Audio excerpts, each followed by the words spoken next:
Já, komið sæl og velkomin eftir að Rauðaborðinu. Ég heiti Marja Lilja og hjá mér afar sérstakur gestur, Vaka, Evu og Eldastóttir. Vertu velkomin. Takk. Ég fekk þig hingað, Vaka, af því að mér finnst ekki nú mikið tala við krakka í sjónvarpinu og útvarpinu. Já. Og framtíðina og jörðina og mannréttindi. Og mér skilst að þú sért óbúslega vel að þér í barnasáttmála Sameinuðu þjóðanna. Er þetta rétt? Já. Hvernig í ósköpunum veistu svona mikið um barnasáttmálan? Út að allavega í skólanum mínum þá einu svona svo réttindavika og barnaþing og líka ég lærði það í 5 ára bekk, 1. bekk og 2. bekk og þá vissi ég mikið barnasáttmálana og mannréttindi. Já, eitthvað svona heldurðu að erum við nógu dugleg að gæta svona réttinda barna? Já, bara mér finnst ég geta gert það aðeins betur. Já, hvernig þá? Eins og með því að fá börn meira í svona viðtöl og líka láta bara einhvern hlusta á börnum meira, foreldra og þeir sem að gera í þinginu eða alþingismenn, já. Já. Og það börnin eru oft mjög hugmyndarík fyrir það, sko. Já, það er nefnilega alveg rétt hjá þér. Þú ert mjög hugmyndarík og við vorum að tala jólin hérna áðan. Og þú veist að segja að uppáhaldið þitt við jólin væru ekki pakkarnir. Já. Af hverju er það? Og hvað er þá uppáhaldið þitt? Að halda kósigöld með systkinum mínum, fá kakó og sitja horfa jólamyndir. Já. Svona. Heldurðu fá öll börn í heiminum að njóta svona samverustunda við fjölskylduna sína? Nei, ekkert allir. Það er svona að nýta svona stundir. Já, einmitt. Það er alveg rétt. Hvað myndir þú gera ef að þú fengir að vera forseti í dag? Þá myndi ég svona kannski taka af skattunum og gefa einhverjum foreldrum sem þarfnast það meir. Já. Kannski útlöndum eða bara Íslandi. Já, þú myndir svona jafna, að allir hefðu svona jöfn tækifæri. Já. Og þú myndir gera út allan heim. Já, það hljómar vel. Er gott að vera barn á Íslandi? Já, og ég veist alveg að það má ekki komast stríð á Íslandi þegar við eigum engan her. Og það líka, við höfum góðan forseta og góðan forsætisráðherra og þetta land hefur frelsi og hreint vatn og eitthvað. En veistu einhver lönd sem hafa ekki svona frelsi og hreint vatn og kannski stríð? Palestína hefur það svolítið illa, eins og flestir vita. Já. Og Úkraína líka. Og Spáni þarf maður að kaupa vatn. Já, hefur lent í því? Já, til dæmis, ég gleymi aldrei þessu, en ég var einhvers staðar á Spáni og spurði hvort ég mætti fá vatn og ég vissi þá ekki að það væri ekki að þú veist að kaupa vatn. En mamma minn segði eitthvað, við eigum ekki vatn. Og þá verður bara ótrúlega reið út ég vissi ekki af hverju maður að segja nei. Og svo lærði ég það. Og hélst hún væri bara eitthvað að plata þig þá? Já, svo ég fengi ekki vatn. Það hefur nú ekki verið mjög fallegt. Já. En segðu mér, í hvað skóla ertu? Ég í Vesturbæjarskóla. Já. Og var í 5 ára bekk í Ísaksskóla. Já, þannig að þú hefur mikla reynslu af skólakerfinu. Og líka, ég var með réttindaráðinu. Vá. Í Vesturbæjarskóla Univers. Já, hvað er réttindaráðið? Það er svona að börnin hittast á hverju föstudegi í stofu og tala svona hvernig við getum fengið skólann til þess að vera meiri réttindskóli þótt hann sé bara eitt af mestum réttindskólum Íslands. Og hvaða hugmyndir hafið þið verið með svona undanfarið? Út af sko, það svolítið mál í skólanum. Það mjög mörg klósett að bila. Svo næstu allir að tala, það verður að laga þetta klósett eitthvað. Það er svona aðalega, út af sko, kennarinn hefur eitthvað ákveðum að tala eins og hvernig við getum verið betur við aðra, eitthvað svoleiðis. Það og mjög samskipti. Já, svona eiga í góðum samskiptum. Já. Það mjög mikilvægt. Hvað finnst þér svona að vera svona algjört grundvallaratriði í réttindum barna? Svona alveg mikilvægast? Mér finnst mikilvægast, ég man ekki hvaða númer, en það eitt í barnasáttmálanum að þau að fá hreint vatn, góða næringu, hús og eitthvað svoleiðis. Og bara búa við öryggi. Hefur þú einhvern tímann áhyggjur af framtíðinni? Nei, eða stundum. Já. Það er út af í framtíðinni og þá mun koma alls konar nýjar uppfinningar sem verður með rafmagni til dæmis og þá mun það menga meira umhverfið og þá getur bara Ísland verið kannski ekki lengur svona öruggt skjól fyrir börn. Já, einmitt. Það er svona ýmislegt sem getur gerst í framtíðinni. En hvernig getum við passað að þetta kom ekki fyrir? Með því kannski að nota vélar minna og kannski bara hjóli í skólan eða eitthvað. Og auk þess bara labba og eitthvað. Og tína rusl og eitthvað svoleiðis. Já. Eins og í skólanum þá hver bekkur að skiptast á að þrífa skólalóðina. Að tína rusl og eitthvað. Já, það er mjög ábyrgt af ykkur. Það er flott. Og veistu til þess að þetta sé svona í fleiri skólum?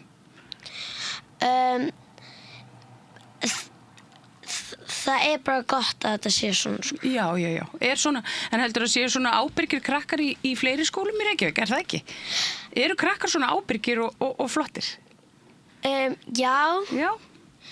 En sumir krakkar kannski bara missa stjórn á sér og þau þarf kannski bara að æfa svo smá. Já.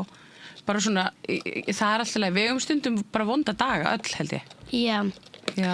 Líka einn í skólanum mínum er með Tourette. Já. Svo stundum. Já, það er til alls konar krakkar. Og alls konar fólk, svo verður þetta fullorðið fólk. En á það ekki alltaf að hafa sömu réttindi? Já. Já, þetta. Og það er ein með Downs-fylgjenni. Já. Og hún er mjög oft að sýna atriði og er mjög flott. Og hún með mikilvægt út af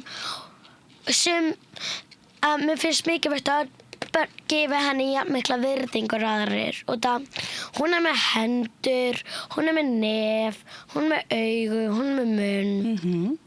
Og hjarta sem slær. Já, alveg rétt. Og við erum með svo mismunandi hæfileika. Þannig að þó að kannski einhver búi við eina fötlun og einhver annar kannski einhver veikindi og einn er með stutt hár og annar er með brún augu, þá allir bara eiga allir sitt svona mismunandi svið. Og líka þau eiga bara hendur og það er bara gott að við séum öll ólík. Já. En hvernig heldurðu að það væri ef við værum ekki svo ólík? Þá held ég bara heimurinn verið miklu leiðilegri. Þegar þá myndi maður kannski bara getur aðeins komið hingað og þá kom bara allir til manns eða eitthvað. Já, það er ekki alveg nóg. Og þegar maður er krókódíll þá komast allir alltaf yfir þegar einn kemst yfir. Já, af því að það er svona leikur þegar maður segir svona þeir sem eru með eitthvað, ljóst hár. Já, alveg rétt. eitthvað brúnt á sér. Já, það er mjög langt síðan ég farið í krókódíll. En hvað fleiri svona leikir eru spilaðir og leiknir í skólanum? Eltingaleikur, apa jörðu, kastalaklukk og svo búa krakkar oft til sína eigin leiki. Eins og vinkona mín bjó til svo stigaleik. Já, hvernig er hann?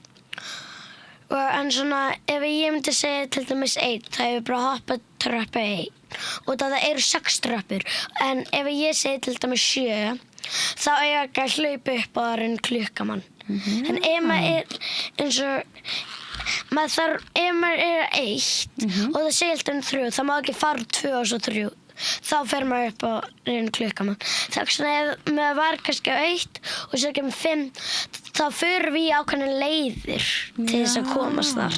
Bara ekki snerti eins og 2 og eitthvað. Já, einmitt. Það var svona eins og þessi logandi hraun á milli. Já. Já. Af hverju heldur að krakkar séu svona hugmyndaríkis og bara búið sér til sína eigin leiki og... Það er út að þeir eru börn og lifa í draumum eins og þeir kannski dreyma eitthvað miklu fallegra og þau trúa á eins og eyrnaðninga, álfa og svoleiðis og geta þá verið með betri ímyndarafl til þess að gera leiki. Já, ég vildi að það væri allir svona klárir og hugmyndaríkir eins og krakkar. Heldur að fullorðið fólk sé það líka, en það kannski bara þorir það ekki? Já, þau kannski bara þorir ekki út að þau halda að sé barnarækt, en eins og systir mín, hún verður eitthvað svona 12 þegar hún hætti að elska eyrninga. Já, er það? Já. Ég elskar þá svolítið einyrninga. Eitthvað þannig. Já. Mér finnst þið svolítið fallega. Heldur, eru til einyrningar í alvörinni?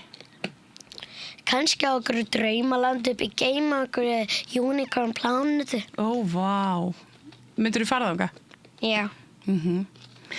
Ég frétti að þú hefði svolítið gaman að því að leika og syngja og dansa og svona. Og þið langaði til þess að leika í bíómynd. Já. Já. Eða krakkaskaupinu hérna. Eða krakkaskaupinu. Hefur ykkur reynslu að því að koma fram? Já, það er þetta í krakkaskaupinu. Það eru svona atriði og ég hef möguleika fyrir öll svona cirka. Ég er frá leiklistanámskeið þannig fyrir að leika og syngja er út að alltaf þeir eru ein og svoleiðis og kannski labba í skólan eða úr skólan. Það er ég oftast bara búið til lög og þetta er 4. árið mitt dansi. Vá. Þannig að þú ert með svona ýmsa hæfileika. Leik og söng og dans og svo ertu svona vel að þér í réttindamálum barna líka. Þetta er alveg ótrúlegt. Ertu svona klár að því að systkini þín hafa kennt þér vel eða mamma þín og pabbi eða kannski ömmur og afar eða ertu kannski bara svona samfélagi sem þú byrði í? Það er bæði út af mömmu minni, út af hún er í Amnesty. En ég ætla fyrst að segja eitt. Hérna, pabbi minn, hann er svona eins og þegar ég spyr hann, segðu þetta? Þá er hann bara eitthvað, já, flott, og er hann þá í símanum. Hlustar ekki alveg á mig og er smá að brjóta eina reglu í barnasáttmálanum númer 12 að hlusta á hugmyndir barna. Já, hérna. Og kannski ef ég myndi segja, pabbi, það kveiknaði í herberginu mínu, þá myndi hann bara segja, já, æðislegt. Oh my god. Þess vegna finnst mér að foreldrar eigi að vera aðstöðulega að hlusta. Já, og kannski aðeins minni í símanum. Já. Já, sammála. Og líka, en sumir foreldrar eru mjög góðir að hlusta. Já. Bara sumir ætti kannski að bæta sér smá. Eins og pabbi þinn. En mamma henni góð að hlusta? Hún er líka góð bara, út af hún er stundum mikið með fundum, þá get ég ekki alveg tala við hann og svona. Já, ég skil. En þá er nú gott að ég hafa góð systkini. Já. Bróðir minn hlusta þetta ekki, en systir mín er mjög góð að hlusta. Það varst að heppin. Þannig að þú þarft ekki að brenna inni í herberginu þínu ef það kveiknar í og pabbi þinn lítur ekki upp frá símanum. Já. Ef ég ætti ekki mömmu eða systur eða bróður, þá líklega gæti ég kannski verið dáin með mér núna. En pabbi, þó hann sé kannski ekki frábæra að hlusta, þá hlýtur nú að vera svolítið góður í ykkur öðru. Já. Já. Ykkur sem þú manst? Hann er góður að halda mér. Já, það er sterkur. Hann er góður að hugga mig. Og svo er hann bara góður í mörgu, kannski. En stundum þarf hann að bæta sig í sömu. Já, ég skil. Og þá er nú aldrei svo gott að eiga svona skarpa stúlku sem getur hjálpað honum með það sem vantar upp á. En að því við vorum að tala um jólin og við vorum að tala um að því finnst þið svo gaman að syngja jólalög. Hvað er uppáhalds jólalagið þitt? Snjókorn falla. Snjókorn falla. Og kanntu allan texta við Snjókorn falla? Já. Ertu til í að syngja það fyrir okkur? Já. Hérna að lokum. Og svo bara þökkum við fyrir okkur hér af rauðaborðinu í kvöld og við ætlum að fá að hlusta á Vöku syngja Snjókorn falla. Takk fyrir Vaka, gjörðu svo vel. Snjókorn falla á allt og alla, börnin leika og skemmta sér. Nú er ástíð kærleika og friðar, komið meðar jólastund. Vinir hittast og halda veislu, borða saman jólamat, gefa gjafir, fagnast fyrir ljósins, syngja saman jólalag. Vá, þetta var æðislegt. Takk fyrir. Takk. Og hérðan þökkum við kærlega fyrir okkur í kvöld og bjóðum ykkur góða nótt. Segðu það á Samstöðinni. Samstöðin er í eigu hlustenda, áhorfenda og lesenda. Sláist í hópinn og gerist áskrifendur.